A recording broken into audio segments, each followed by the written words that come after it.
Tome 3, l'ultraconservatisme aux États-Unis, Maurice Krogh, chef de cabinet du vice-président, avec des idées très très à droite. Cette idée de partager ensemble les mêmes personnages et de travailler dessus, c'était plus qu'intéressant de voir ce que chacun allait pouvoir apporter. Et puis ça faisait longtemps que j'appréciais le travail de Stefan Desberg et là j'étais vraiment très content de travailler avec lui.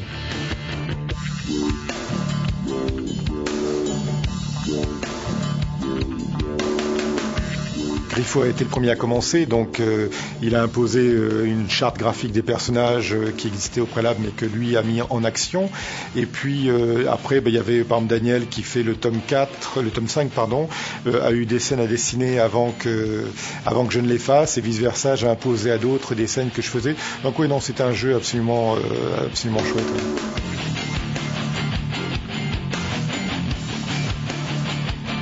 Stéphane m'avait prévenu que j'aurais un album où on développait beaucoup plus la psychologie des personnages.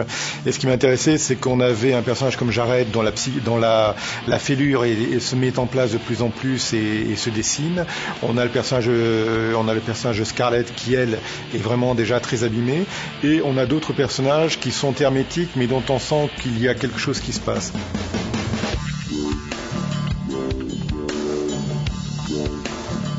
Ce qui m'intéressait, c'était le développement graphique de ces personnages et faire apparaître peu à peu le doute dans leur comportement et leur faiblesse à travers laquelle ils trouvent une forme de force tous les deux.